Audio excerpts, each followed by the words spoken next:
Hello, আসসালামু আলাইকুম। আমি মনিরুল নাসির টুনি বলতেছি। ভারতকে বলিতেছি, আপনার মসজিদ ভাঙলেন, তাতে আমাদের কোনো আপত্তি নাই। মসজিদ ভাঙার থাকার যে একটা উপকার এবং না থাকার যে একটা অপকার, এই জিনিসটা আপনাদের আমি বলতে চাচ্ছি যে মসজিদ থাকলে কি উপকার হয় এবং মসজিদ না থাকলে কি উপকার হবে না, সমস্যা হবে, ইত্যাদি ইত্যাদি। এই যে এগুলো আমার আমার ঘটনা থেকে আমি বলতেছি, আমার অভিজ্ঞতা এবং আমার ঘটনা। যখন আমার বাসাতে যাতে আজানের ধ্বনি বাসার ভিতরে না ঢুকে, তার জন্য কুকুরের উপর ওরা কুকুরি কালাম করেছে। আর ওই আজান দেওয়ার সাথে সাথে যতবার আজান দেয় ততবারই ওই কুকুরের মতো কান্না করে না, অন্য ধরনের কান্না করে। আমাদের শরীরে মনে হয় এইগুলা শয়তানের আমাদের ভিতরে শয়তান দিয়ে রেখেছে। আর ওই শয়তানে যখন আজানটা শুনতেছে তখন ওরা কান্না করে, আর যাতে আমার বাসায় সেই আজানটা না পৌঁছায় সেজন্য এই ব্যবস্থা করেছে। এইভাবে চলতেছে 4-5 বছর। তারপর 3 বছর পর, 2 বছর চলার পর, আমি 3 বছরের সময় গিয়ে আমি দোকানদার এবং আশেপাশের মহিলাদের যখন আজান দেয়, কুকুরগুলা যখন এমন করে কান্না করে, তখন ওনাদের সাথে আলোচনা করি। দেখেন, আজানের সাথে সাথে এই কুকুরগুলো কান্না করে কেন? আমরা তো কোনো এমন কান্না করতে দেখি নাই। এই ধরনের কান্না, কুকুরের কান্না তো এই ধরনের না, এই ধরনের কেন কান্না করে? হজর নামার সময় আজান দিতেছে, তখন সবসময় আজানের সময় এমন করতে থাকে কুকুরগুলা, যাতে আমার বাসায় আমার এখানে কিন্তু আর অন্য কোথাও না, কোনো এলাকাতে এই জন্য হয় না। তারপর আমি ওনাদের সাথে বললাম, ওনারা বলে হ্যাঁ, কুকুরের কান্নাটা তো ভালো না, এই তো ইত্যাদি ইত্যাদি। সবার সাথে আমি আলোচনা করি যে গিয়ে বাসা থেকে নেমে গিয়ে তারপর ওনার সাথে বললাম যে এই জন্য হচ্ছে, এটা কী করা যায়। তারপর দারোয়ানদেরও বলছি অনেকবার, আমাদের রোডের দারোয়ান, আমার বাসার দারোয়ান, সবাই তখন হয় যখন তখনই বলি যে এমন হয় কেন, দেখে রাখেন, খেয়াল করে। এমন করতে করতে যখন 2021-এর দিকে আমাদের রুটে 20 তলা একটা মহিলা থাকে, আমাদের বিল্ডিংয়ে না, 20-এর রোডে আরেকটা মহিলা থাকে। ওই মহিলা নাকি কুকুরদের কি খাওয়ায়, রুটির সাথে বা কিছুর সাথে কিছু খাওয়ায়। তখন দারোয়ানা দেখে তার বলছে এই বিল্ডিংয়ের থেকে একটা মহিলা বার হয়ে এসে কি তুমি খাওয়ায়, তারপরে কুকুরগুলো এমন করে। তো এইটা দারোয়ানরা জানলো, আমিও জানলাম, সবাই জেনে গেলাম। এইভাবে চলতেছে আমার বিল্ডিংয়ে, আমার বাসার ভিতরেই তো পরিকল্পনা করে রাখে। ওগুলা পরে বললাম, না বললাম এখন। আমার যেটা বলতেছি এটাই শুনেন, মসজিদের ব্যাপারটা। যখন কুকুরগুলা যখন আমাদের দেশে এই যে আজানগুলা পৌঁছাইবে, তখন কারোর শরীরে যদি জীবাণু থাকে, যে ভাইরাস থাকে বা শয়তান থাকে, যাই বলেন, যার যে বাসায় যেটা বলেন, ওগুলা শরীর থেকে পড়ে যায়। এটা প্রমাণ আমি এখনই দিব। জামান, শোনো, ওই যে আমাদের নিয়ে হাসপাতালে নিয়ে গেল না, তারপরে পরের দিনকে আবার তো জাহাঙ্গীরকে নিয়ে গেলাম, গিয়ে আমরা বসেছিলাম।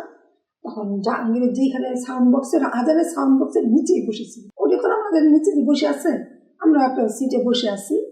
জাহাঙ্গীর এক জায়গায় বসে সিটে বসে আছে, তারপর সিটে বসে আছি। যখন আজান দিয়েছে, আমাদের ওইখানে কেউ আসে নাই, এখনো ডক্টর আসে নাই, কোনো রুগী বা কেউ না, শুধু আমরা দুজনে আছি। আজানের পরে 2টা দিকটা বা 1টা দিকটা আসবে মানুষ, তখনও কেউ আসেনি। সব কিছু নিটিন পরিষ্কার, কিন্তু জানি এখন এটা দেখতে পারো ওই হাসপাতালটা কেমন পরিষ্কার।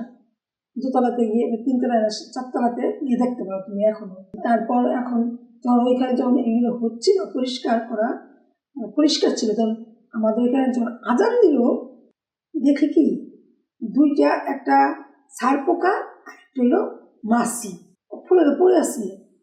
কিরে, কোথাও থেকে কিছু নাই, কোনো মানুষ নেই, কিছু নেই, এই সার পোকা আসলো কার শরীর থেকে, মাছিটা আসলো কোথার থেকে?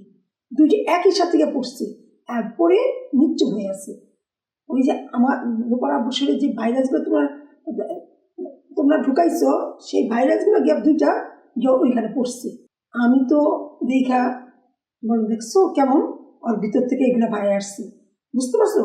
এই আজানের মাথার বরাবর আজানটা এইটা সাউন্ড বক্সটা ছিল, সেই আজানের শোনার সাথে সাথে এটা গিয়ে ওইখানে পড়ে গেছে 2টাই শরীরের ভিতর থেকে।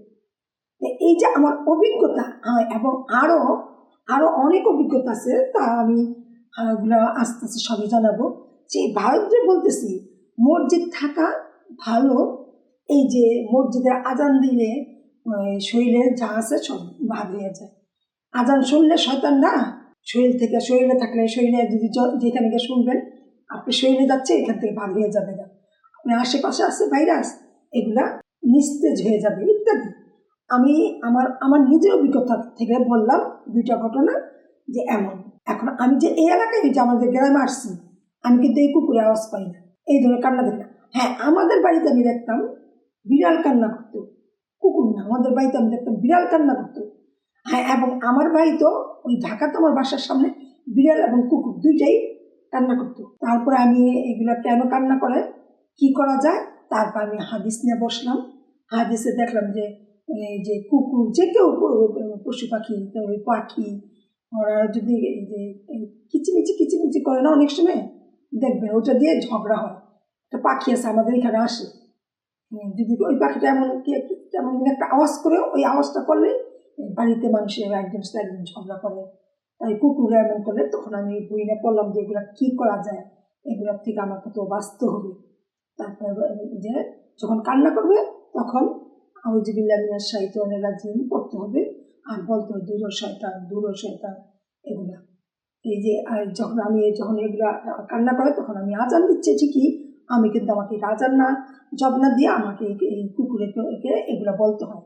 তখন দেখি কুকুরগুলো একটু থেমে গেলে তো আজানটা আবার শোনা যাচ্ছে, সুন্দর হয়ে আবার সাথে আসতে পারে। এইভাবে আমি তার থেকে পরিত্রাণ পাই। এখন আপনারাই বলেন যে মসজিদ থাকা ভালো কি না খারাপ। যেটা আমার অভিজ্ঞতা, আমি যেগুলো দিয়ে ফিল করছি, সমস্যায় পড়েছি ইত্যাদিতে সবই আমি আপনাদের কাছে তুলে ধরলাম মসজিদের ব্যাপারে। এই সমুদ্র আজানের ধ্বনি যত দূর যাবে তত দূরই শয়তান নিমজ্জিত হতে থাকবে। এখন বলেন মসজিদ কি রাখবেন না ভাঙবেন? আমার অভিজ্ঞতা থেকে আমি যা পেয়েছি তা আপনাদের কাছে উপস্থাপনা করলাম। আর সমুদ্র আজানের ধ্বনি সবার মুখে মুখে উচ্চারণ হোক, এই বলে আমি আমার ভিডিওটা শেষ করলাম।